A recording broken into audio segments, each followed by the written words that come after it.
Bom dia, primeiro bom dia a todas e a todos. Seguindo a primeira coletiva dos ministros, a gente se prontificou a estar aqui à disposição de quem gostaria de permanecer presente para tratar de algumas outras dúvidas e fazer uma fala complementar. Então, eu vou propor que eu faça uma primeira fala complementar, atacando alguns dos pontos que acho que ficaram em aberto, e a gente, na sequência, já retoma as perguntas, que eu acho que o papel dessa mesa é ir endereçando as dúvidas que eventualmente permaneceram. Então, muito rapidamente, vou trazer alguns pontos introdutórios. O ano de 2023 foi um ano em que a gente usou a parte importante da força da equipe econômica e do governo para aprovar uma série de projetos de lei no Congresso que estão dando resultado agora em 2024, com a recomposição da base fiscal, uma arrecadação que vem, tanto a arrecadação recorrente quanto a arrecadação dos programas que foram abertos de regularização por nós, pelo Congresso, dando efeito muito positivo. No próprio ano de 2023, a gente trabalhou em paralelo na reforma da reforma tributária do consumo. Então, a gente pôde usar o ano de 23 para endereçar uma série de questões e conseguimos fazer as duas coisas, tratar do tema da recomposição da base fiscal e avançamos com uma histórica aprovação da PEC do consumo. O ano de 24, ele vai ficar marcado como o ano em que a gente voltou as nossas energias para olhar as políticas públicas, ajustar algumas, lançar outras e rever parte importante do gasto das despesas, no sentido de moderar o crescimento e adequar ao arcabouço fiscal para os próximos anos. Então, é muito importante que a gente diga que o que está sendo apresentado agora, em termos de Brasil eficiente, a moderação das despesas, e Brasil justo, em termos de descortinar a reforma da renda, é algo que a gente vê como transparência a apresentação dos pilares do que vai ser a política econômica daqui em diante. Lembrando que esses dois pilares eles vão ser tratados por nós, e ontem já compartilhado com os presidentes do Congresso Nacional, em dois tempos. Isso é importante ficar claro. O primeiro tempo é o tempo das medidas de moderação de despesa. A gente está tratando em mais de um diploma normativo isso, e que tem que ser aprovado este ano para que a gente colha os bons resultados da moderação do crescimento das despesas já em 25, da mesma forma como a gente fez em 23 com as receitas e a gente viu os resultados em 24. Então, o primeiro tempo, a prioridade no tempo é tratar de todas as medidas que tratam da moderação de despesa. Num segundo momento, a gente já apresenta a discussão da renda. A emenda constitucional da reforma tributária do consumo previu o encaminhamento da renda, isso foi incluído no Senado, aprovado pela Câmara, lá na PEC da reforma tributária, e a gente fez um acordo com o Congresso de endereçar a regulamentação do consumo no primeiro momento e logo na sequência enviar a reforma da renda. E claro que teve aí um hiato com a eleição municipal, em que o Congresso estava muito dedicado a isso. A gente teve uma breve interrupção da atividade legislativa, então a gente está agora cumprindo com o que também foi combinado com o Congresso e apresentando a reforma da renda, que necessariamente vai ter que ser discutida com mais vagar, com mais tempo, porque ela de fato tem uma mudança histórica e bastante estrutural pela frente. Voltando aqui as atenções para o que é a prioridade no tempo, que é aprovar esse ano ainda essa medida de moderação do crescimento das despesas, com o resultado de mais de 30 bi em 25 e mais de 40 bi em 26, a gente está olhando para uma série de medidas, a gente pode falar delas, posso abrir para perguntas também, para ir detalhando conforme as perguntas vêm, mas que vão funcionar com uma cláusula de garantia. Então, a gente está prevendo essas medidas que estão nas contas, sempre conservadoras que a gente está fazendo, abrindo uma diminuição de pressão de despesa de 70 bi em 25 e 26. A gente já prevê que, a partir de 26, a gente comece a ter uma nova trajetória do resultado primário. Caso isso não aconteça, a gente vai estabelecer novos gatilhos no arcabouço fiscal como uma espécie de garantia do que a gente está prevendo e do que a gente está fazendo para agora. Então, esses 70 bi devem dar conta para que, dentro desse mandato do presidente Lula, a gente chegue com uma regra fiscal forte no fim do mandato. E caso a gente tenha algum imprevisto que hoje não está no nosso radar, essas cláusulas de garantia já endereçam no tempo a questão da responsabilidade do equilíbrio fiscal. Então, se a gente tiver déficit primário já acontecendo em 25, quando a gente apurar o déficit em 26, isso já vai deflagrar para 27 algumas medidas de moderação também, aqui olhando para benefício tributário e para o uso de créditos junto à Receita Federal. Da mesma forma, quando a gente olhar ali para 27, olhando para o resultado de 26, e tiver um achatamento demasiado do patamar de despesa discricionária, outras consequências vão se dar, para além das consequências de redução de benefício fiscal, que é um limite para o crescimento das despesas de pessoal. Então, a gente foi tratando de criar tanto o que uma vez aprovado, tudo em lei, nós estamos falando de projeto de emenda constitucional, projeto de lei complementar. Uma vez aprovado, a gente começa a colher os resultados dessa moderação de despesa e, caso isso não aconteça no ritmo que a gente espera, a gente já tem os gatilhos programados que vão servir como garantia de cumprimento das metas que a gente tem estabelecido.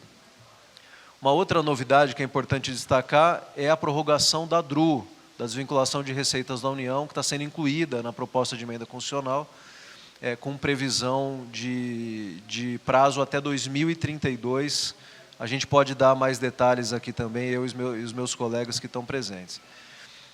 Do ponto de vista do que a gente tem debatido dentro do governo, é importante dizer que o debate foi bem aprofundado, como os ministros disseram, e eles endereçam aqui temas muito caros ao presidente Lula, que fez aqui, no meu modo de ver, um gesto definitivo de equiparação e harmonização da responsabilidade fiscal com a responsabilidade social, e nós estamos agora com bastante irmandade e consenso dentro do governo, caminhando para que esse objetivo seja cumprido. A gente vai moderar os programas na medida em que eles sejam suportáveis pelo orçamento público, mantendo o crescimento real do salário mínimo, ajustando o BPC, que originalmente atendia os 2 salários mínimos, mas era uma outra realidade do que era 2 salários mínimos, atendia algo como 10%, 15% dos trabalhadores formais, e hoje, inclusive muito em razão da política de valorização do salário mínimo, 2 salários mínimos hoje, em comparação com o momento pós-constituinte, é um outro universo de pessoas, é um outro universo de trabalhadores, tanto que a gente atinge hoje, com abono, algo como mais de 60% dos trabalhadores formais. Então, a gente volta a olhar para quem ganha menos, reforçando, claro, dentro das possibilidades do país. Essas várias questões, eu vou abrir para pergunta para não me prolongar aqui, também estou à disposição para responder sobre a renda, mas deixando muito claro que a gente vai tratar a prioridade agora do fim do ano, do sprint final, aprovar as medidas, a emenda constitucional, a lei complementar, eventuais leis ordinárias, para moderar as despesas já com resultado em 25, já com resultado em 26. Os mesmos moldes que a gente fez lá em 23, que a gente teve uma série de aprovações no fim do ano, que já estão gerando bastante efeito do ponto de vista da arrecadação. Aprovando essas medidas agora, a gente já vai começar a ter, no começo de 25, um bom resultado da despesa, fechando um primeiro biênio do governo em que a gente endereçou no primeiro ano a parte da receita, consolidou no segundo ano, e no segundo ano descortina aqui a discussão de despesa, que foi bem internalizada no governo. Nós estamos avançando com muita força, entregando a economia em ordem dentro desses 2 anos, e vamos tratar de ajustar as expectativas para o futuro, garantindo equilíbrio fiscal e harmonia com responsabilidade social. Então, essa breve aqui introdução, só para a gente deu tempo aqui para colocar a apresentação na tela, a gente pode ir para algum slide que diga com as dúvidas de vocês. Eu queria abrir, se o pessoal aqui, a Ana e o César, puderem me ajudar. Bom dia. Eu tenho algumas dúvidas. Primeiro, em relação ao abono, se tem uma projeção de quando chegaria a um salário mínimo e meio. Em relação... eu queria saber também se o governo abandonou a ideia de uma taxação de dividendos e vai deixar isso só dentro do imposto mínimo. E em relação a subsídios e subvenções, o que é essa autorização de ajuste orçamentário de cerca de 18 bilhões? E, por fim, queria perguntar sobre o comportamento, apesar, enfim, já o ministro falou sobre a questão do mercado, mas a gente viu o dólar quase bater 6 hoje mais cedo, subiu ontem também. Queria perguntar se vocês têm preocupação de que essa reação adversa acabe prejudicando os efeitos do pacote, com o aumento do dólar, efeito na inflação, gasto com juros, na dívida. Obrigada. Thaís, a repercussão do mercado, o abono, a subvenção, perdi alguma? De dividendo.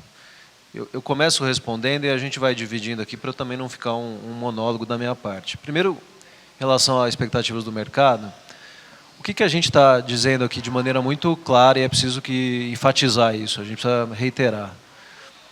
Nós estamos fazendo um esforço grande que envolve setores da sociedade e eu diria que todos os poderes da República. Nós estamos fazendo um esforço que vai ser endereçado ao Judiciário, ao Legislativo, ao Tribunal de Contas e ao Executivo em relação aos supersalários. É uma questão muito importante que é o exemplo do andar de cima para que a gente tenha as condições de avançar nos ajustes, nas mudanças que a gente precisa fazer. O Rogério Seron, que é o secretário do Tesouro, a pedido do ministro Haddad, temos feito conversas intensas com os militares, com muita boa vontade, para que a gente chegue em medidas efetivas, seja o fim da morte ficta, a limitação da transferência de pensão, uma maior contribuição para o fundo da saúde dos militares, a instituição pela primeira vez de uma idade mínima.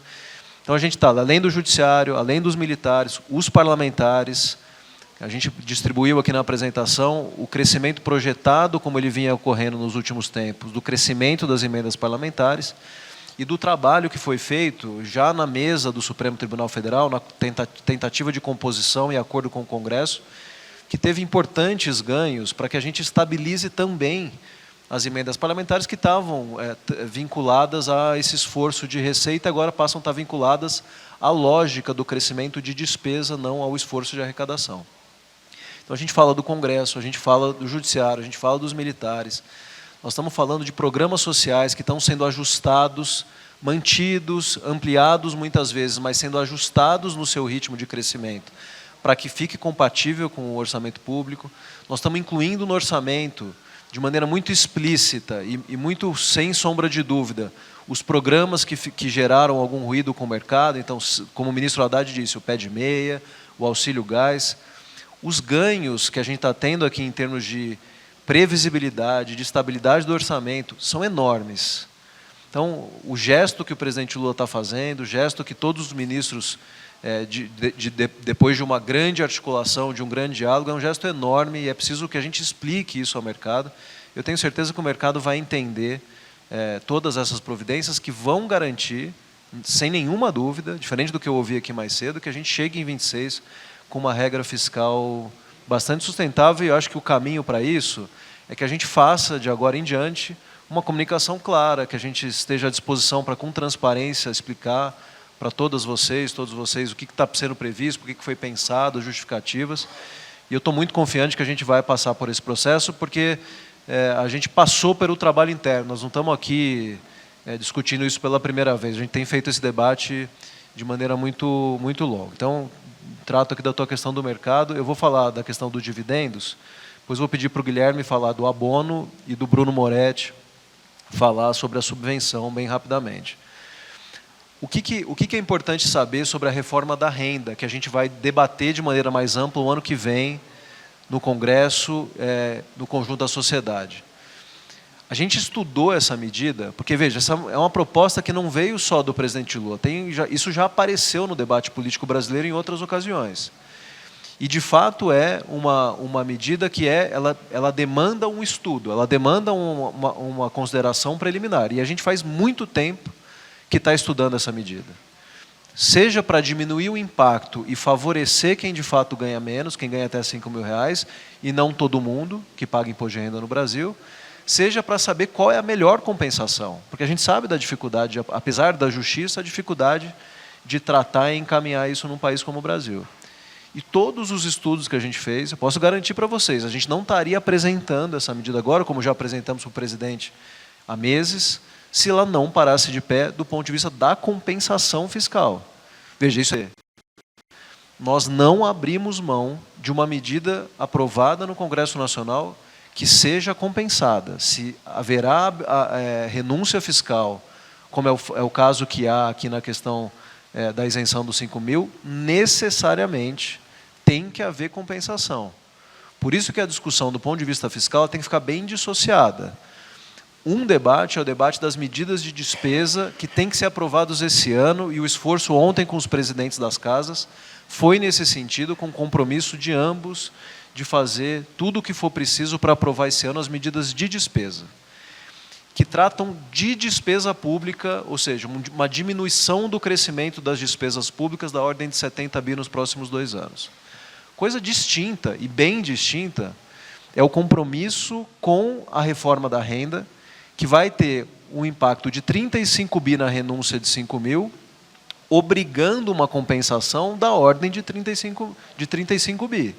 E essa compensação, como a gente exigiu, esse ano a gente passou basicamente o ano todo dizendo que a desoneração da folha exigia compensação. E quando passou no Congresso sem compensação, a gente foi ao Supremo, e o Supremo Tribunal Federal, por unanimidade, disse: é devida a compensação quando você tem renúncia em lei aprovada no Congresso. Nós vamos seguir a mesma tese. Nós não abrimos mão de uma discussão de reforma da renda que seja feita com compensação, sem impacto fiscal para o país. É isso que precisa ficar bem claro. Eu vou terminar de responder aqui a pergunta da colega. Na sequência a gente tem aqui fico à disposição para, uma vez provocado, a gente explicar que medida. A da renda. Eu faço aqui um parênteses para tratar da medida da renda e depois a gente segue com abono e subvenção. Medida da renda. A isenção dos 5 mil reais, ela alcança de maneira completa quem ganha 5 mil reais, portanto, quem ganha até 5 mil reais por mês não paga imposto de renda quando aprovado isso, a nossa previsão é que isso aconteça a partir de 2026, com um aproveitamento do benefício para quem ganha até R$ 7.500, para que a gente não tenha uma quebra abrupta, para quem ganhe 5.100, não volte a pagar muito rapidamente muito mais imposto de renda do que quem ganha R$ 4.990. Então, até quem ganha R$ 7.500 tem um aproveitamento desse benefício da isenção dos 5 mil. Não é zero, mas é um aproveitamento, um ganho dessa faixa até 7.500. Quem ganha acima de 7.500 vai ter, dentro daquela escala da tributação do imposto de renda, dentro da tabela, uma isenção até os 2 salários mínimos, não até 5 mil reais. Então, o que aproveita os demais, quem ganha acima de 7,5, é a isenção de até 2 salários mínimos. Isso do ponto de vista do desenho, e isso justifica, como o ministro Haddad disse, alguma discrepância de conta. E aqui, sem dizer que existe uma fé, só uma discrepância de conta e de perspectiva. Porque se considera que os 5 mil reais isentos aproveitam toda a base de pagadores de imposto de renda, então, por exemplo, quem ganha 20, 30 mil reais por mês, se essa renda de 20, 30 mil reais por mês, se você faz a conta achando que os primeiros 5 mil estão isentos, essa conta está errada, porque não é assim que é feita a conta. E isso permite você diminuir o que se tem dito como 50, 70 bi, para algo como 35 bi, que é o que nós estamos apurando. Do lado da isenção e do benefício para quem ganha menos, é isso. Como que vai funcionar a compensação? A compensação ela vai se dar em grande medida, então a maior compensação ela vem dessa primeira resposta, que vai ficar instituído um tributo mínimo que incide para quem ganha a partir de 600 mil reais por ano, o que significa ganhar 50 mil reais por mês. Sobre que base esse novo tributo mínimo, eu já falo dele, ele incide? Sobre toda a renda que essa pessoa física aufere durante um ano, porque é o lapso temporal em que se apura o imposto de renda, né? Então, durante um ano, é o que a pessoa auferiu de todas as rendas de proveito, e aí no ano seguinte você apura quanto de imposto de renda foi pago nesse ano. Então, todos os rendimentos tributados e não tributados, são todos os rendimentos. E aqui entra os dividendos, que foi a pergunta que eu recebi agora. Então, inclusive dividendos, inclusive juros sobre capital próprio, inclusive aluguéis, inclusive o trabalho remunerado. De modo que é preciso ficar claro o seguinte: quem ganha menos de R$600 mil por ano não está sendo de nenhuma forma impactado por essa medida da tributação mínima, e eu volto a falar da alíquota e do tributo em si. Quem ganha mais de R$600 mil por ano não necessariamente vai ser impactado. Aqui cabe uma pergunta: quem ganha mais de R$600 mil por ano e não vai ser impactado? Aquele que pagou tributo, aquele que pagou imposto de renda durante o ano. Numa alíquota, e aí eu falo da alíquota para chegar na segunda conclusão, começa crescente a partir de R$600 mil e vai chegar em 10%, que é a alíquota mínima, reais por ano, não necessariamente vai ser impactado. Aqui cabe uma pergunta: quem ganha mais de R$600 mil por ano e não vai ser impactado? Aquele que pagou tributo, aquele que pagou imposto de renda durante o ano. Numa alíquota, e aí eu falo da alíquota para chegar na segunda conclusão, começa crescente a partir de R$600 mil e vai chegar em 10%, que é a alíquota mínima, no milhão. Então, assim, é para quem ganha mais de R$1 milhão no ano, que você vai ter a alíquota de 10%, que é a alíquota máxima.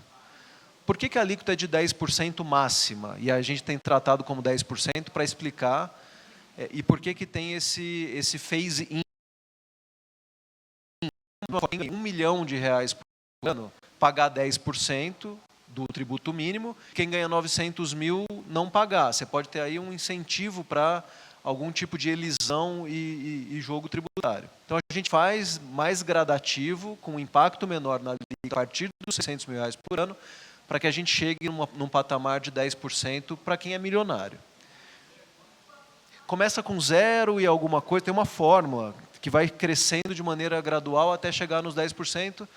A gente, quando divulgar o texto, vai ter uma fórmula lá, mas é uma fórmula gradual, cujo teto é 10% para o milionário.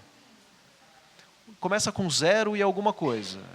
É bem baixa a primeira alíquota para quem ganha R$600 mil. Então, assim, o impacto é quase nenhum, mas permite que quem ganhe 600, 700 não fique preocupado ou quem ganha R$1 milhão não fique preocupado em diminuir de alguma forma a sua renda anual.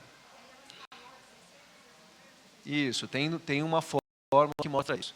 E por que isso? Porque, assim, imagine assim, um empregado, um diretor de empresa, um jornalista reconhecido, um advogado, que tem uma renda de mais de R$50 mil por mês, mas que pague os tributos disso, seja porque é CLT, porque paga a tributação na PJ.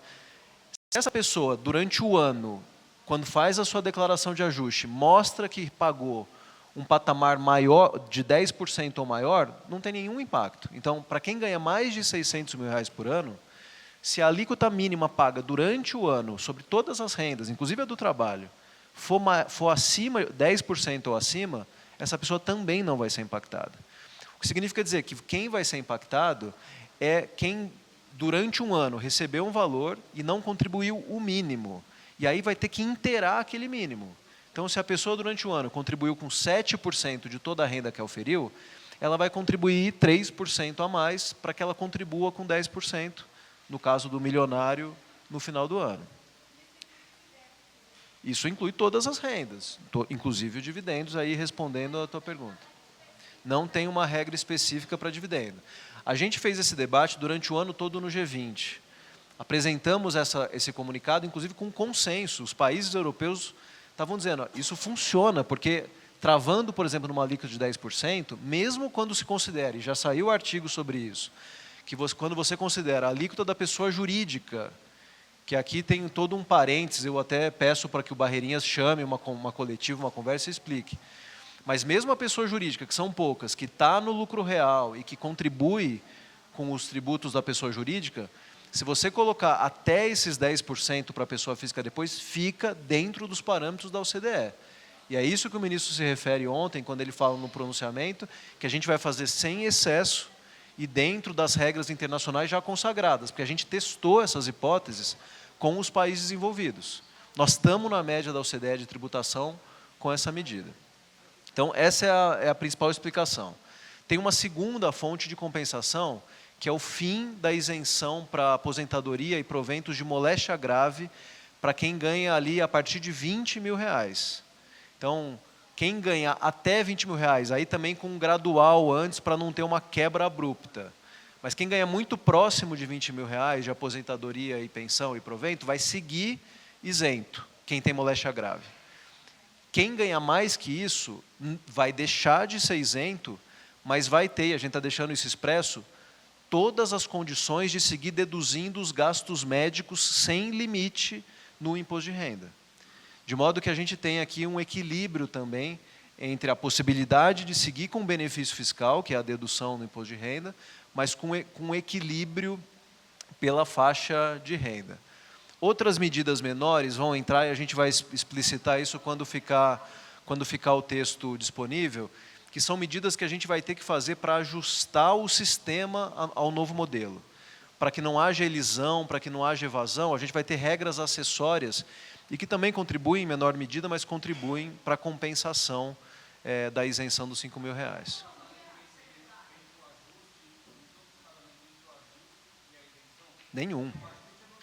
Nenhum. Não, a gente tem uma previsão. Veja, aqui de novo, esse é um ponto fundamental para a equipe econômica. Nós não estamos fazendo adotando nenhuma medida que tenha impacto fiscal, nem nenhum descasamento fiscal. As medidas previstas no projeto, vocês vão ter o projeto em breve, eles prevêem, inclusive, alguma retenção na fonte em alguns casos, para que assim que a medida do benefício entrar em vigor, a gente já tenha a imediata compensação. Então, não haverá descasamento. Deixa eu só fechar aqui a minha resposta para eu passar para o Guilherme e para o Bruno, e aí a gente vai abrindo para os demais. Então, a gente está fazendo a compensação desses 5 mil da forma como eu descrevi, gerando algum ganho, algum benefício para quem ganha 7.500, com 3 grandes hipóteses de compensação. A primeira é a tributação de quem ganha acima de R$600 mil por ano e não contribui o mínimo. A segunda, o fim da isenção do imposto de renda da moléstia grave para aposentadoria e pensão de quem ganha acima de R$20 mil, né, um pouco menos, ele tenha também essa gradação para não ter uma quebra abrupta, permitindo, sem limite, a dedução de despesa médica. E um terceiro item, que são as travas para que a gente não tenha evasão e gaming aqui com a regra. Tá? É assim que está a reforma da renda, a gente pode discutir, a gente vai ter tempo para discutir a reforma da renda. Comprometo aqui a chamar conversas secundárias, inclusive coletivas, lá no Ministério da Fazenda, com o secretário Barreirinhas, com o secretário Api, que se debruçaram sobre o tema, para que a gente possa esmiuçar, abrir os dados e aproveitar aqui o tempo para tratar dos outros temas. Deixa eu pedir aqui, então, para o Guilherme tratar de abono. Não estou entendendo, gente, desculpa.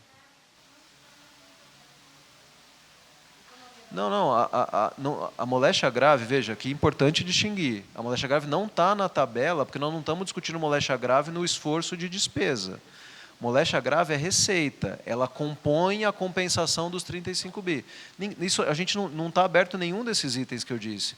Nem quanto vai ser a compensação dos mais ricos, nem moléstia grave, nem os outros ajustes.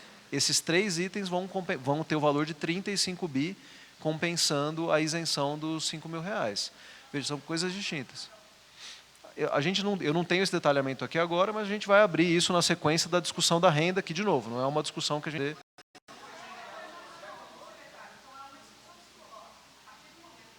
Claro. Não estou reclamando da pergunta, eu estou respondendo a pergunta, a gente vai tratar disso.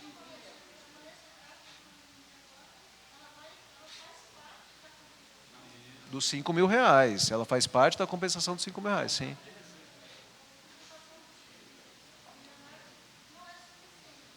Isso, não é suficiente para tudo, está correto isso, ela compensa a grande parte, mas não compensa tudo, de modo que tem outras medidas para compensar, de novo, porque a gente não abre mão de mandar uma medida com a exata compensação. Então, tudo que compensou está dentro.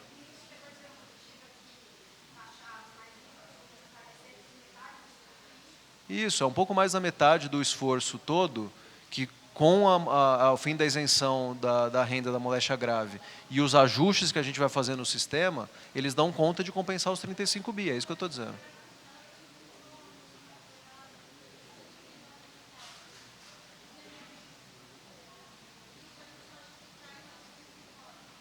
Não, a gente vai ter a gente vai apresentar esses números abertos, eu posso até ir buscando aqui e já dou o retorno na sequência. Não, sim, mas digo, essas 3 medidas compensam os 35 bi. É isso que nós estamos dizendo. E a questão da moléstia grave também tem um recorte de renda, dentro da mesma linha que a gente tem apresentado para o outro recorte, o recorte da tributação mínima.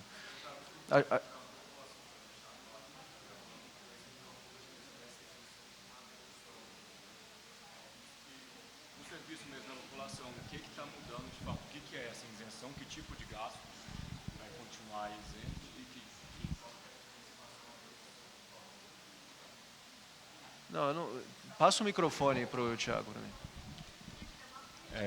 Só gostaria que explicasse o que é a isenção e o que é a dedução, porque a dedução está mantida. É uma questão mesmo para a população, deixar mais claro para ela entender. Isso, são duas coisas. Primeiro que assim, quem ganhar, a partir do momento em que a gente aprovar isso e tiver as condições de entrar em vigor, quem ganhar até R$5.000 vai deixar de pagar imposto de renda. Então, quem tem carteira assinada, que paga na fonte, essa pessoa automaticamente vai deixar de ser tributada com imposto de renda. Nós não estamos mexendo aqui com as deduções, então as deduções estão mantidas. Isso é diferente. Então, por exemplo, alguém que ganha R$20.000 vai ter um benefício de isenção da parcela até 2 salários mínimos de isenção. O que ficar acima disso entra na tabela progressiva, que não está sendo alterada, e ela vai poder fazer a dedução de saúde, a dedução de educação, como faz hoje. O que muda aqui, para quem ganha mais, se você durante o ano deixou de pagar um mínimo que está sendo estipulado, cujo máximo é 10%, é preciso fazer um complemento no ajuste do imposto de renda. Essa mudança. A saúde não muda, não tem mudança. O que eu estou deixando claro é que, assim, hoje, uma pessoa que ganha, independente da faixa de renda, que tem aposentadoria e provento de moléstia grave, está isento de imposto de renda. Então, o que nós estamos dizendo é assim, quem ganhar até 20 mil, segue isento com moléstia grave. Quem ganha mais de R$20.000, não vai estar mais isento de imposto de renda, mas vai poder seguir fazendo, porque antes não fazia porque não declarava, não tinha essa questão da dedução.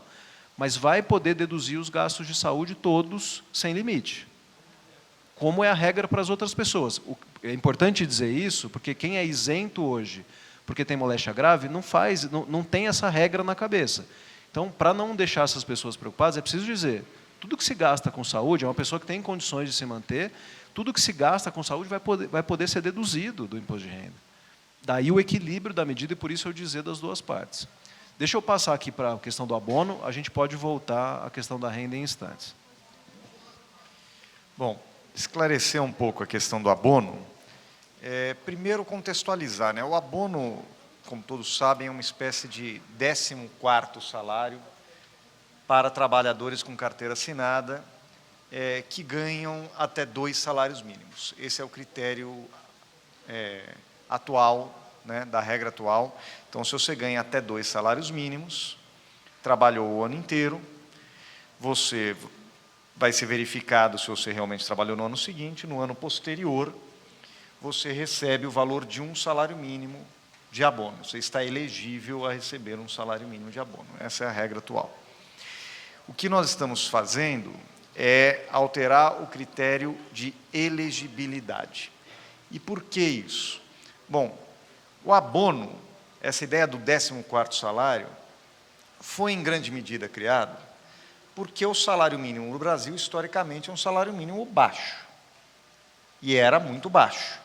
Então, você tinha poucos trabalhadores formais que ganhavam 1 salário mínimo, porque o valor era muito baixo. A maioria ganhava mais de 1, mais de 2, né?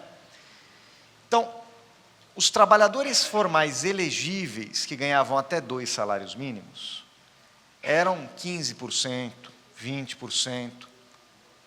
Com a política de valorização do salário mínimo, adotada desde o primeiro governo Lula, o segundo governo e desde então, esse público elegível, hoje, supera 60% dos trabalhadores formais. Ou seja, a maioria dos trabalhadores formais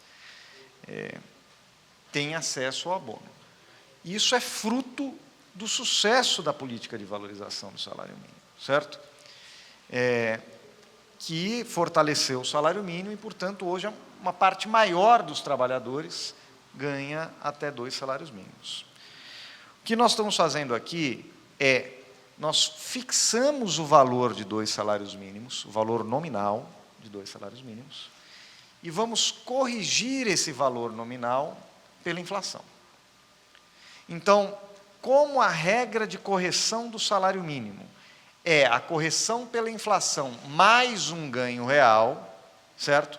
Agora, pelo que nós estamos colocando aqui como proposta, o ganho real vai estar dentro dos limites da regra da regra fiscal, né, do novo regime fiscal. Então, como o salário mínimo sempre tem um ganho acima da inflação, e eu estou corrigindo o valor do critério de elegibilidade, quer dizer, de quem tem direito a receber o abono. Não é o valor do benefício, o valor do benefício segue sendo um salário mínimo. É o critério de elegibilidade. Eu estou corrigindo ele só pela inflação. Lentamente, você vai trazendo o critério de elegibilidade para 1,95, 1,9 salários mínimos, 1,85, 1,8, até chegar a 1,5 salário mínimo.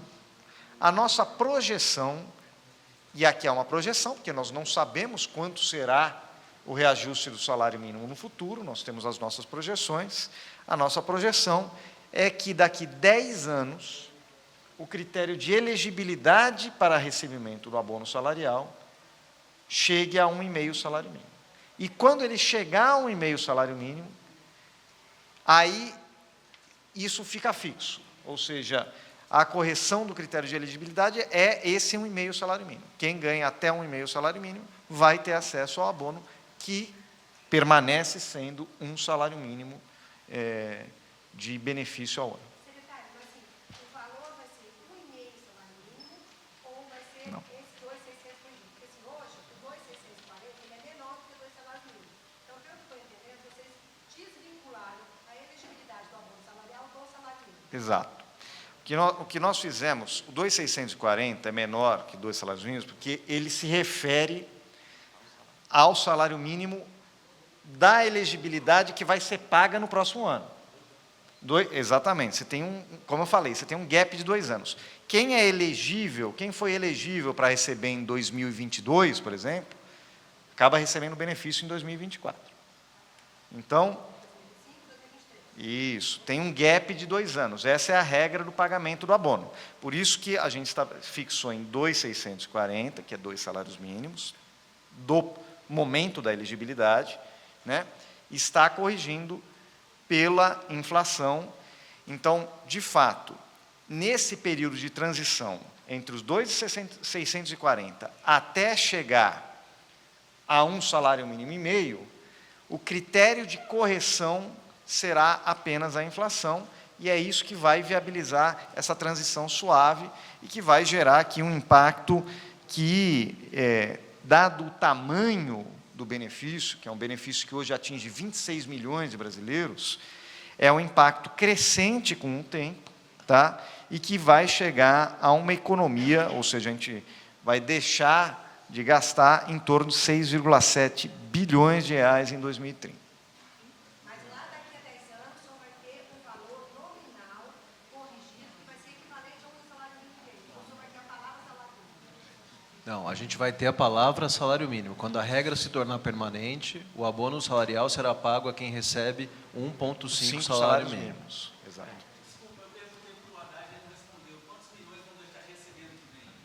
A gente checa isso aqui, deixa só o Bruno responder aqui do... Bom, sobre subsídios e subvenções. Vocês vão lá no relatório de avaliação de despesa e receita, né, o relatório bimestral, vocês vejam que a gente tem uma lista lá de subsídios e subvenções, bem objetiva, com cada subsídio, cada subvenção. Isso gira em torno hoje de 25 bilhões de reais. Esses 18 bilhões que foram comentados aqui por vocês, na verdade, é essa lista de 25, deduzidas algumas subvenções que nós não retiraríamos, não cortaríamos. E nós fizemos uma projeção que nós poderíamos, por exemplo, fazer um ajuste linear nos subsídios e subvenções da ordem de 10%. Então, deduzido aquilo que a gente não cortaria, a gente fica com um volume de subsídio da ordem de 18 bilhões no orçamento e fazendo um ajuste linear, que a gente buscaria, inclusive, uma autorização constitucional para fazer. Esses 10%, portanto, seriam 1,8 bi, e é esse valor que vocês estão aí na tabela da apresentação, que a gente teria de redução de despesa ano que vem, e a partir daí a gente sempre faria um ajuste de 10% no subsídio e subvenção. Vamos lá. Vamos do começo. Nós temos uma medida de autorização constitucional para ajuste nos subsídios e subvenções, tá certo? Hoje, nós temos no orçamento algo da ordem de 25 bilhões em subsídios e subvenções. Vocês podem consultar o relatório bimestral e vão ver lá uma lista objetiva de subsídios e subvenções com essa ordem de grandeza que eu acabei de mencionar. A autorização para a redução desses subsídios e subvenções, alguns, inclusive, são despesas obrigatórias. Portanto, a gente precisava de uma autorização constitucional para reduzir esses subsídios e subvenções, mantidos, evidentemente, contratos já assinados. Nesses eu, obviamente, não mexeria. Então, quando você deduz os valores que a gente não poderia mexer desses 25 bi de subsídio e subvenção, a gente teria uma base da ordem de 18 bilhões. Nós projetamos do Peloa. Isso. Não, veja, não é redução de 18 bi. Dos 25, não é isso. Dos 25 bi, nós não poderíamos mexer em algo da ordem de 7 bi. Não teríamos como mexer, porque tem contratos assinados ou por outra razão qualquer. Portanto, dos 25, nós temos uma base sobre a qual a gente poderia atuar para reduzir a despesa de 18 bi, entendeu? Esses 18 bi, portanto, eu mandaria ajustes ao orçamento de 25 sobre esta base, e nós estimamos aqui na nossa tabela de impacto algo em torno de 10% de redução. Esses 10%, portanto, são precisamente 18 bi, são 1,8 bi, 10% dos 18 bilhões, entende? Os 25 bi é o volume total de subsídios e subvenções, só que em 7 bi nós estimamos que não é possível mexer. Portanto, a minha base para fazer os ajustes é de 18 bi, e a nossa estimativa é de alterar em 10%, reduzir em 10%, que dá precisamente 1,8 bi. Deixa eu complementar o Bruno só para a gente fazer um diálogo e avançar com as perguntas. Eu disse no começo aqui que nós estamos propondo medidas amplas que vão afetar vários setores da sociedade e já estão em discussão e afetando todos os poderes da República. Aqui é a mesma lógica. Se todos pagam, quem recebe subvenção e subsídio, a gente vai estar prevendo, na proposta que nós vamos encaminhar ao Congresso, na Constituição, a abertura de um espaço para que, havendo a necessidade, o Poder Executivo possa fazer uma limitação de subsídios e subvenções. Então, isso cria mais um mecanismo para que a gente consiga atingir o equilíbrio fiscal, para que a gente consiga fazer as reduções necessárias para atingir o equilíbrio fiscal. Como o Bruno mencionou, tem uma lista dessas subvenções e subsídios no relatório que a gente solta a cada 2 meses, no relatório bimestral. Então, aqui, sim, essa lista já é pública, não é uma lista de novidade.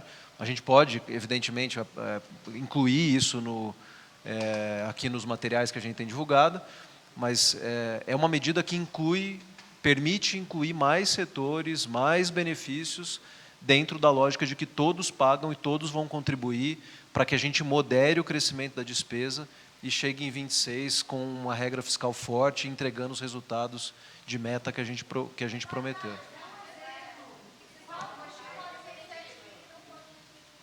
O que não pode ser mexido? Não, veja, a lista... Não, gente, assim, olha a lista... A lista é o quê?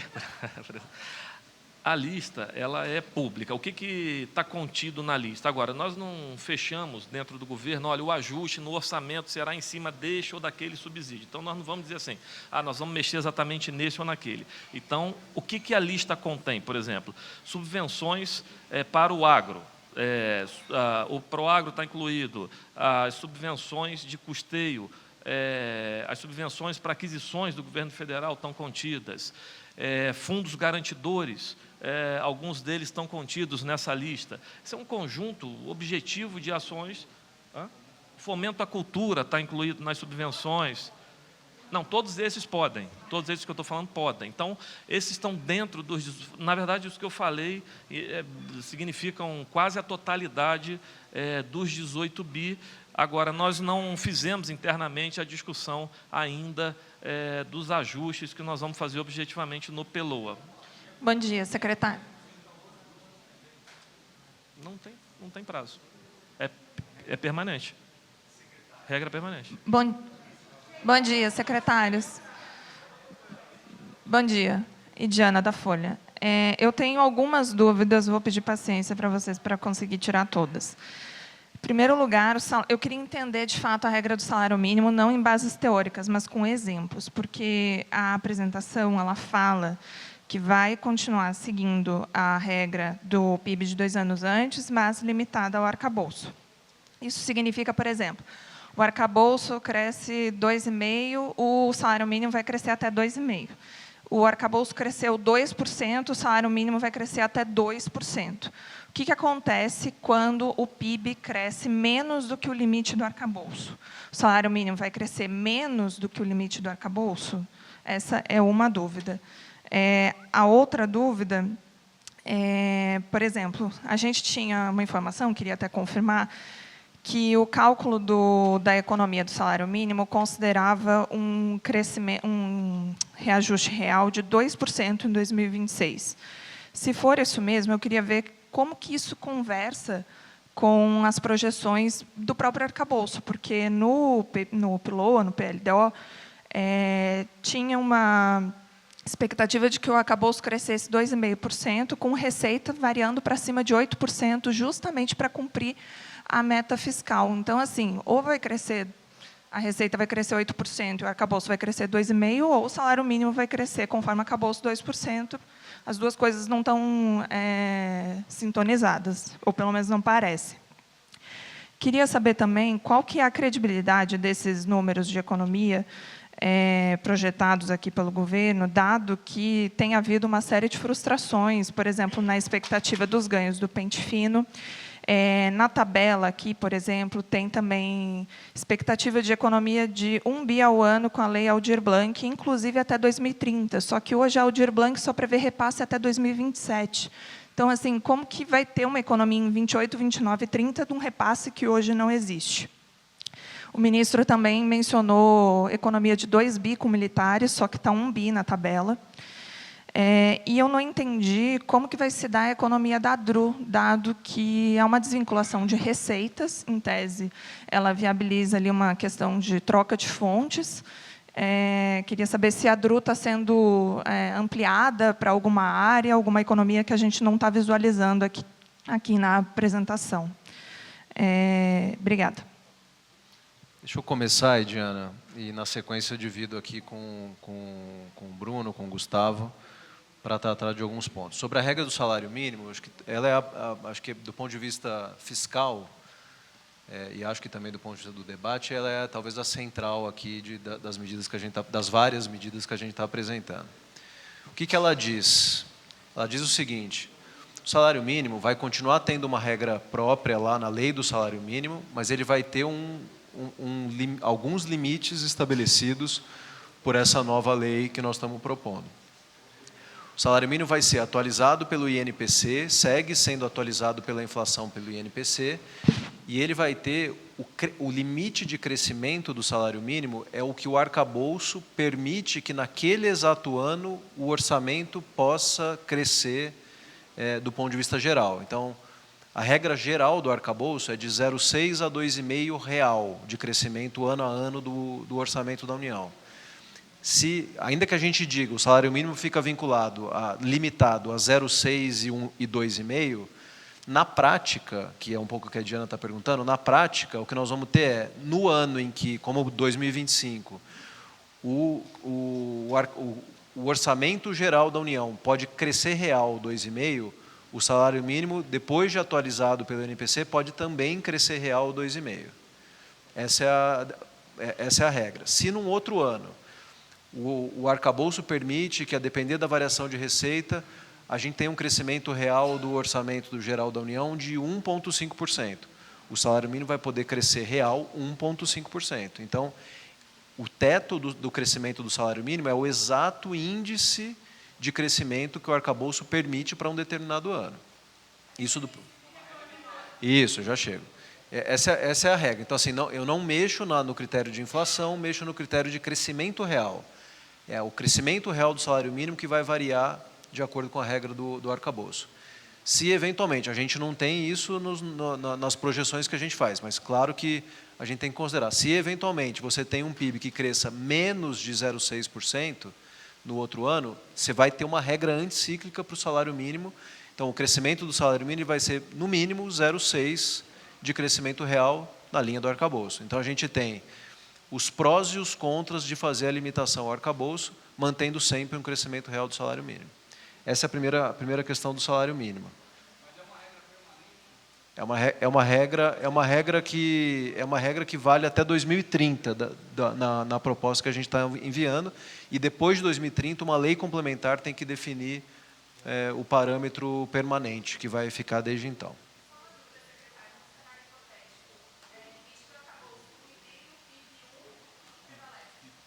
Não, aí prevalece a regra do salário mínimo, que está limitado a 1,5, mas aí segue a regra do salário mínimo e fica 1. Se o PIB crescesse mais de 1,5, eu teria que fazer um ajuste para 1,5. Por isso que a gente está dizendo, eu mantenho a regra do salário mínimo com a limitação do crescimento real. Isso. Então, deixa eu seguir aqui, só para a gente dar conta de tudo. Não, todo ano, a variação do arcabouço ela vai dar o parâmetro para o crescimento do salário mínimo. Então, se o PIB crescer menos, segue a regra do PIB.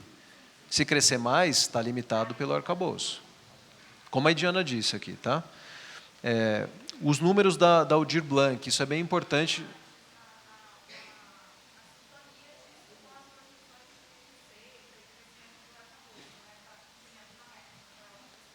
Eu não entendi essa questão, Diana, desculpa.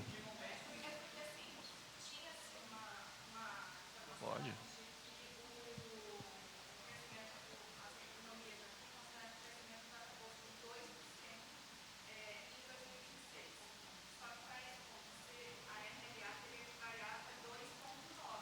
Não, eu entendi.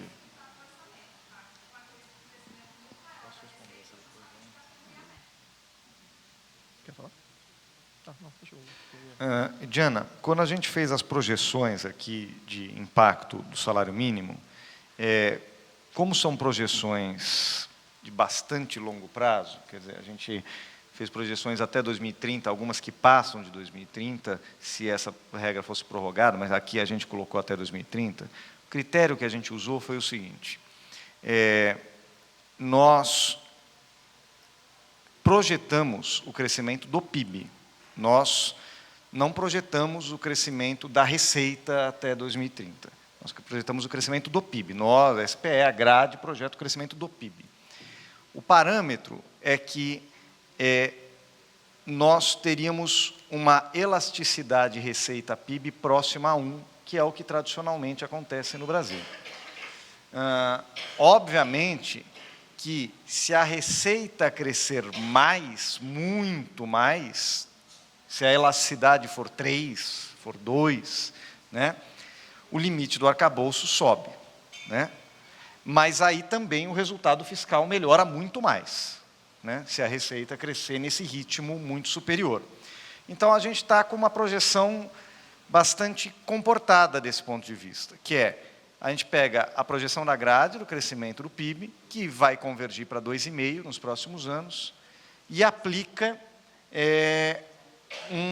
uma projeção de crescimento de receita próximo a isso. Como no próximo ano nós ainda computamos um esforço fiscal que nós temos feito de recomposição da base, isso pode ser um pouco acima mesmo, certo? Mas a lógica da projeção é essa. Você projeta o crescimento do PIB, imagina uma elasticidade 1 da receita e vê o quanto isso daria de resultado no arcabouço. Se a elasticidade for maior, obviamente, o arcabouço vai ser, o limite de crescimento dos gastos vai ser um pouco maior, o salário mínimo também vai poder crescer um pouco mais, a depender do crescimento do PIB, né? Porque, como a gente viu aqui, o crescimento do PIB pode ser menor que o crescimento do arcabouço, mas esse aumento de receitas também vai ter um impacto muito melhor sobre o primário. Tem que. Isso. Mas Diana, assim, veja, isso aqui foi feito para efeito de estimativa de impacto. E você falou de credibilidade das contas. Nós estamos aqui à disposição para discutir cada uma dessas linhas. Vou falar de algumas depois. Nesse caso, sim, as estimativas foram feitas com o arcabouço crescendo 2% em 26. É só uma discussão de cenário, certo? Se o arcabouço crescer mais, a diferença é menor. Só leve em conta que não tem um milagre em economia. Se o arcabouço crescer mais, o PIB deverá estar crescendo mais também, apesar de não se referir exatamente aos mesmos períodos, certo? Mas as estimativas foram feitas com 2%. Se a gente colocar 2%, 2,5% para o arcabouço e travar o PIB, sem dúvida o impacto será menor, mas isso economicamente também me parece muito artificial, né?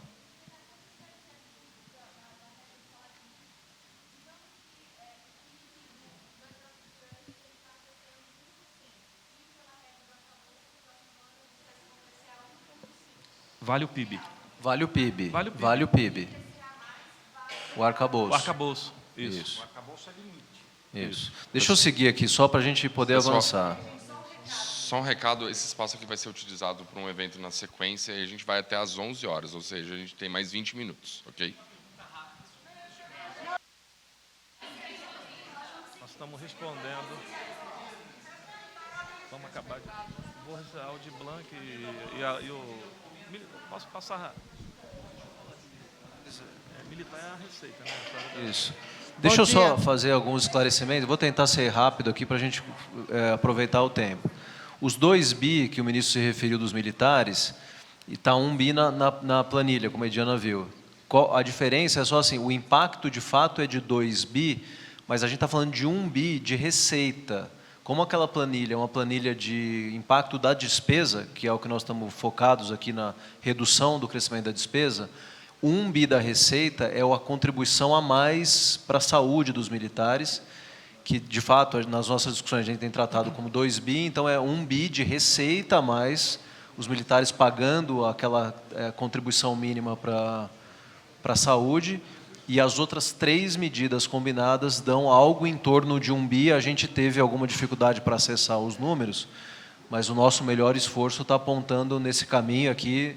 A gente está trabalhando para depois apresentar também, junto com o texto, as projeções. Então, para esclarecer, é 1 bi de receita e 1 bi de redução de despesa. Bom dia, secretários. Não, um minutinho, só para terminar aqui. Deixa eu pedir aqui para o Bruno responder ao Aldir Blanc e o Gustavo Dru bem rápido. Tá, vou falar da Aldir Blanc rapidamente, passar ao Gustavo. Aqui, Diana, na verdade, a hipótese que você colocou concentraria os ganhos no curto prazo. Então, na verdade, nós somos conservadores, é o contrário.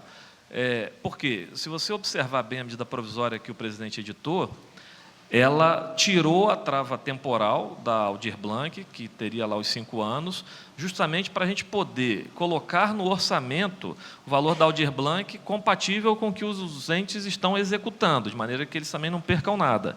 Então, a gente escalonou no tempo, porque a gente garante os 15 bi, mas escalonado no tempo. Por isso que o ganho está distribuído até 2030. A questão da trava de 2027 morreu. Você está se referindo ao programa nos termos em que ele existia antes da medida provisória.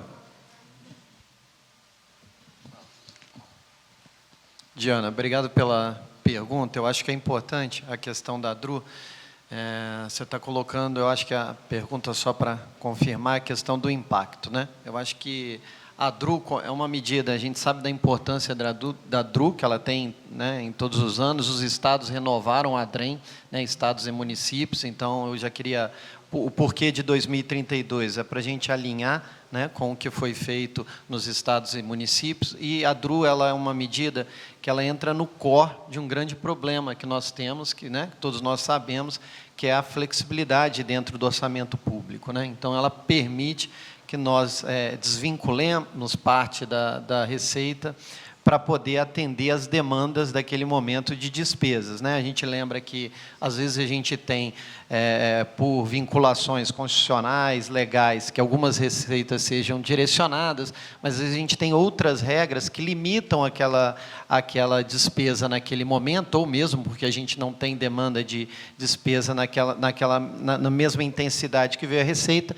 Isso permite que a gente use essas receitas para outras despesas que, naquele momento, elas são necessárias. Então, nos ajuda em questão, por exemplo, Diana, da regra de ouro, né, nos ajuda numa pressão de emissão de dívida. Então, assim, é uma medida que vai no core de um grande problema fiscal que nós temos. Sobre a questão do impacto, a gente tem que lembrar que ela faz uma desvinculação maior, então a gente está usando lá o mesmo percentual que hoje já existe na DRU, né, mas em termos de base a gente faz uma ampliação em receitas patrimoniais, em parte das receitas patrimoniais. Então, o impacto de flexibilização do orçamento vai ser maior, e aí o ponto que você coloca desse impacto fiscal é no sentido do que ela nos permite, do que ela abre para a gente poder. A gente tem que lembrar que parte dessas desvinculações vão para alguns fundos, né, que a gente é obrigado a orçar. E aí, quando você reduz essa obrigação, você ganha esse espaço fiscal. Quer dizer, a gente pode usar esse recurso para atender despesas discricionárias que a gente não tenha financiamento, ou a gente teria que se financiar via emissão de títulos públicos. Então, é nesse sentido. Não, então, vamos lá. Ela reduz porque eu tô reduzindo na origem o que vai para esses fundos, né? Só para ajudar aqui, ela reduz despesa. Hoje você tem uma série de regras em que você precisa orçar despesas dependendo do comportamento de certas receitas. Com a DRU, inclusive nesses termos que o Gustavo falou, afetando receitas patrimoniais, você deixa de ser obrigado a orçar determinadas despesas. E o ganho se refere exatamente a isso. O ganho que está aí na planilha, em torno aí de 4 bi, né, se não me engano, quase 4 bi, justamente o efeito de você se desobrigar a colocar no orçamento despesas vinculadas à receita, especialmente despesas de fundos. Esse é o ganho. Não são só receitas patrimoniais. O que o Gustavo destacou é apenas que a gente incluiu as receitas patrimoniais na regra, porque alguns fundos têm receitas patrimoniais e elas passam a ser atingidas pela desvinculação. E, repito, o ganho na despesa é aquilo que você deixa de ser obrigado a orçar pela vinculação, na medida em que você desvincula, né? Bom, Fundo da Ciência. Vamos seguir. bom dia, secretários. Bom dia, secretários. Lu Aico, do Valor Econômico. Primeiro, eu queria fazer um pedido de ordem prática. A gente está muito angustiado com a reforma da renda. Se puderem divulgar a nova tabela, algumas simulações, alguma coisa, ajudaria muito a gente explicar, porque a gente vai ter que explicar didaticamente como é que vai funcionar as novas regras. Então, se pudessem divulgar um material, assim, como vai ficar a nova tabela de recolhimento na fonte, e o desconto padrão, e aí como vão ficar alguns exemplos, acho que ajudaria bastante. A segunda pergunta também é de ordem prática. Eu queria saber quando as proposições vão chegar ao Congresso Nacional, quantas são, do que elas tratam e quais que precisam ser aprovadas este ano, né? E aí, eu gostaria de saber também por que o seguro-desemprego não entrou, né, nesse pacote? E o que vocês acham da proposta que 3 deputados vão apresentar, ou apresentaram lá no Congresso, que também trata do ajuste estrutural e foi elaborado com base em estudos do ex-secretário Paulo Bijos? Quero saber o que vocês acham dessa proposta e como é que ela vai tramitar junto com a de vocês. E uma última pergunta, se vai ser proposto em algum momento a reforma do IRPJ, com redução de alíquota sobre as empresas. Obrigada. Lu, deixa eu só anotar aqui. Então, você perguntou sobre... Fez a proposta de a gente anunciar e mais materiais sobre a reforma da renda, as proposições, quais proposições legislativas, né? Quantas, quais e quando? Isso. Seguro-desemprego, a PEC dos deputados, né? E IRPJ. Isso. Deixa eu endereçar aqui rapidamente. As proposições, nós vamos tratar para fins das despesas, da limitação de despesas, nós estamos falando de pelo menos uma PEC, um projeto de lei complementar e matéria de lei ordinária. Também que tem, por exemplo, no caso dos militares, tem vício de tem iniciativa privativa, né, reserva de iniciativa. Então, a gente vai tratar aí, são 3, eu diria, uma PEC, uma lei complementar e um projeto de lei. E na outra parte, na parte da tributação da renda, né, da isenção e da tributação dos mais ricos, nós estamos falando de um projeto de lei. Tá? Isso sem contar, por exemplo, com o substitutivo do projeto de lei do auxílio gás. Tá? Então, eu diria que esses são os principais atos normativos. A ideia é que a gente faça com que tudo chegue ao Congresso até o fim dessa semana. O subsalário está na PEC. Isso. Ou PEC, ou projeto de lei complementar, ou lei ordinária, para o bloco das despesas, e em separado, um outro projeto de lei está indo à reforma da renda, com total adequação orçamentária, total compensação da renúncia que há pelos... A gente vai mandar, assim, agora, em breve, mas para deixar bem claro que nós vamos discutir essas 3 proposições, PEC, lei complementar e lei ordinária, da despesa como prioritária para ser aprovada esse ano. E a reforma, as 3. A lei complementar são os gatilhos do arcabouço, precisamente. Isso. Bom, essa é a primeira. Seguro-desemprego, a gente segue fazendo um debate de seguro-desemprego, mas é importante dizer que o salário mínimo ele já impacta o seguro-desemprego, né? Com a adequação do crescimento do salário mínimo, o impacto do seguro-desemprego também é afetado por isso. Eu confesso que desconheço, até vi notícia dessa eventual PEC apresentada pelos parlamentares, eu desconheço detalhes, conteúdo, mas acho que, como os ministros disseram antes, é natural e é bom que a gente discuta com o Congresso o que a gente tem que fazer. A gente vive numa democracia, a gente teve um trabalho interno de discussão grande, então a gente já garimpou aqui uma legitimidade importante para tudo que a gente está apresentando, temos apoio, estamos indo como governo de maneira única fazer a defesa desse projeto no Congresso, e é preciso ouvir o Congresso, então é preciso ouvir as forças do Congresso, dialogar. A gente vai fazer essa equipe aqui, auxiliando os ministros, nós vamos estar à disposição dos parlamentares para levar os números, explicar o racional, dizer o porquê é justo, porquê é melhor para o país. Então, é natural que a gente faça a conversa com o Congresso, ainda que eu desconheça detalhes. E a gente vai, sim, avançar com propostas do imposto de renda da pessoa jurídica. Como a gente fez a reforma da reforma do consumo, por exemplo, em que a gente tratou, depois da PEC, 2 projetos de lei, um que tratava da parte material da alteração tributária e outro com a governança do novo IVA dual, a gente também está cindindo, porque senão a gente não consegue exaurir o debate da renda no Congresso. Começando pelo imposto de renda da pessoa física e, na sequência, endereçando o imposto de renda da pessoa jurídica, mas vamos, sim, endereçar esses pontos.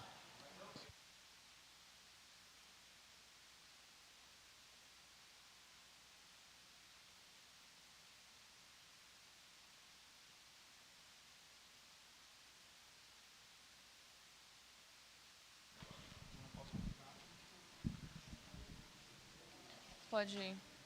Oi, bom dia a todos. Eu queria reforçar a pergunta do colega Martelo. Quantas pessoas devem ser afetadas com essa mudança do abono salarial? E eu também queria entender, porque vão ser 3 mecanismos de compensação, pelo que ficou claro. E aí falam de gatilhos. Que gatilhos exatamente são esses que vão estar nesses projetos, na verdade, que vão ser isso?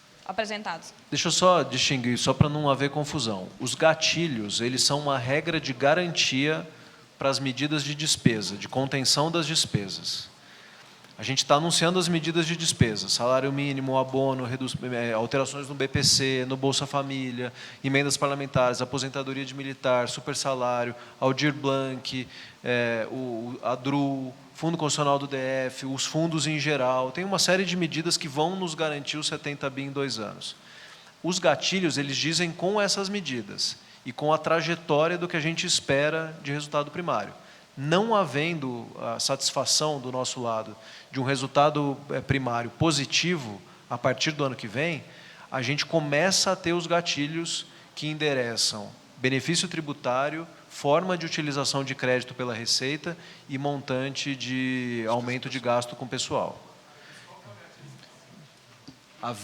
São 2 gatilhos, haver déficit primário em 2025 e, a partir de 27, achatamento do patamar de discricionária.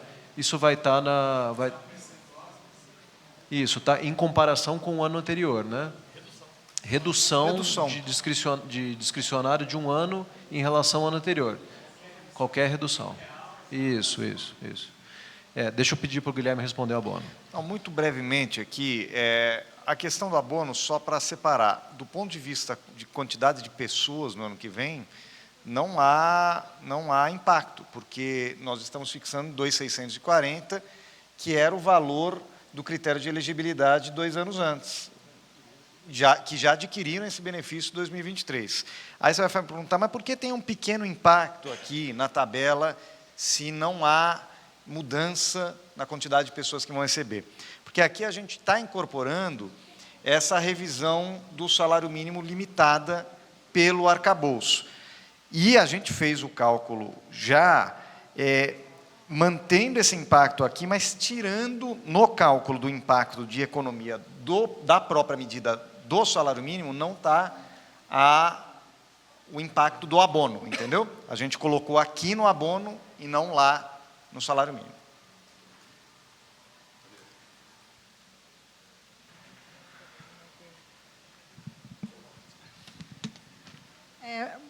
Bom dia, eu sou Adriana Fernandes, da Folha de São Paulo.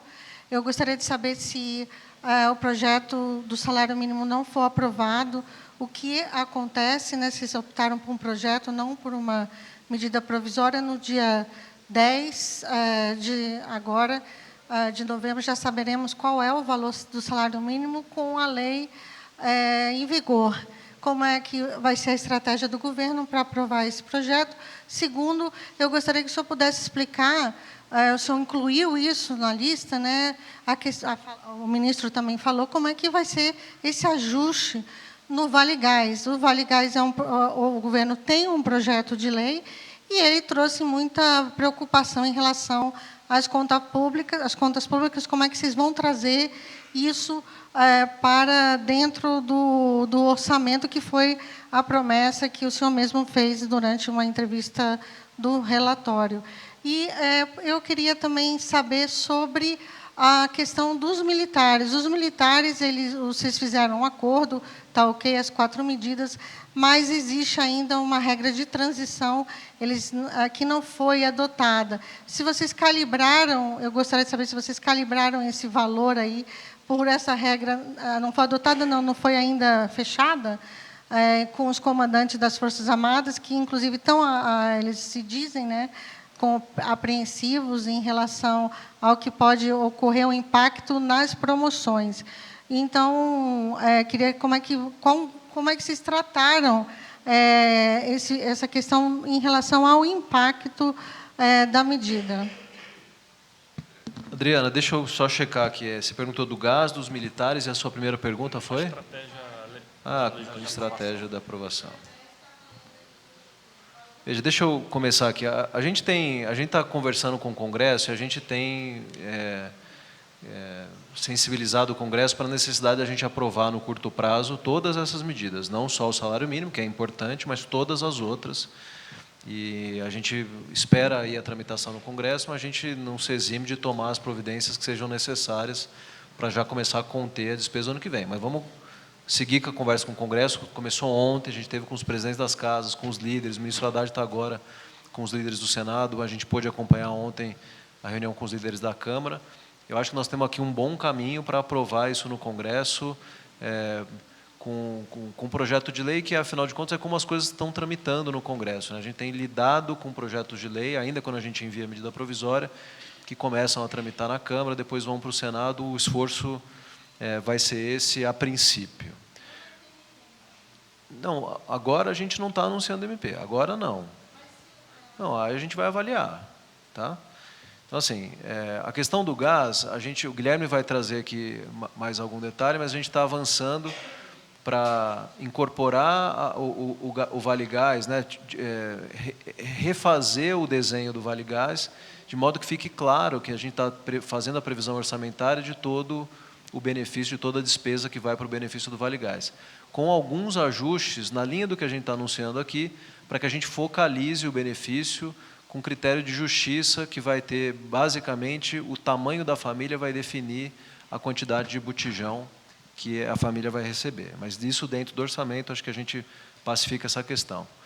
Com os militares, o que, na verdade, está se fazendo é um gesto do presidente Lula, em que como a gente chama todos a contribuir para o país, e os militares entendem bem isso, nós estamos fazendo aqui um gesto para o país, em que a gente não está fazendo grandes alterações, não estamos fazendo grandes reformas, nós estamos adotando medidas que, a nosso ver, são necessárias de serem feitas nesse momento e contaram com uma boa colaboração dos militares. Então, acho que teve, evidentemente, um pedido do presidente, um pedido do próprio ministro Múcio, um pedido nosso da equipe econômica, que os militares, evidentemente, têm as suas preocupações, apresentaram e a gente venceu essas preocupações para que a gente chegasse no consenso. Então, há consenso em relação às 4 medidas, estabelecendo uma idade mínima de 55 anos, com uma regra de transição. E quando a gente publicar o texto, não é uma regra de transição linear, é uma regra de contribuição que vai considerando algumas peculiaridades, com o único intuito de prestigiar a hierarquia dos militares, sem ter nenhum tipo de sobreposição e problema na questão da hierarquia. Mas isso está dado, nós vamos ter idade mínima de 55 anos, progressiva, com o fim da morte fictícia, a limitação da transferência de pensão e a contribuição padronizada, que hoje tem alguns descasamentos, todas no limite de 3,5%, que é o que não acontece hoje para todas as forças. Tá? Não, ela chega em 55 de maneira progressiva, de maneira a adaptar a evolução das turmas dos militares e não ter quebra da hierarquia e da ordem de progressão deles. Isso.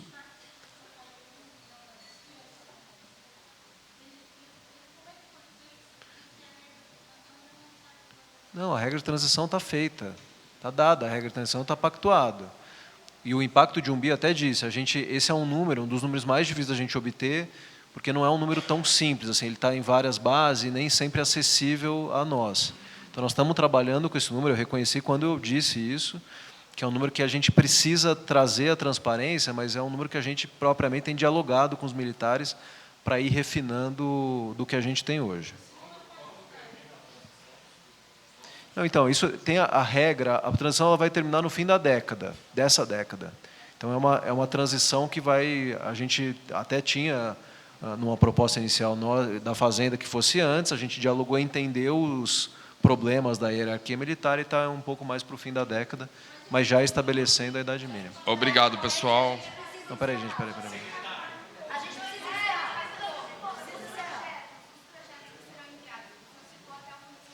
Isso.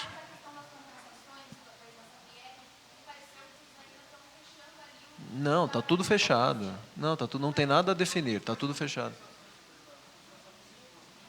Não, a terceira são esses ajustes, mas são ajustes acessórios. Não é o principal. É resíduo. Veja, o principal, o que está na tabela que a gente divulgou no material, são as medidas de contenção de despesa. A discussão sobre o imposto de renda, como ela vai ser feita com vagar durante o ano que vem, eu me comprometo, inclusive, a chamar depois uma coletiva na Fazenda para a gente entrar nos detalhes do imposto de renda. Não temos problema com relação a isso, não tem nenhuma dificuldade. O que eu estou dizendo é, a gente não abre mão de mandar uma medida para o Congresso que seja compensada nela própria. O que a gente exigiu do Congresso esse ano na desoneração da folha, a gente vai cumprir em todas as medidas que a gente emitir do Executivo.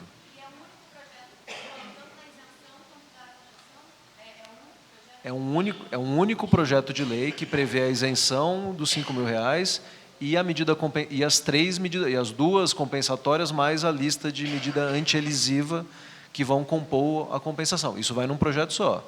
O que é bem diferente dos outros projetos que eu mencionei, que vão tratar da contenção do crescimento de despesa. Sim, tudo vai até o fim dessa semana. Obrigado, pessoal.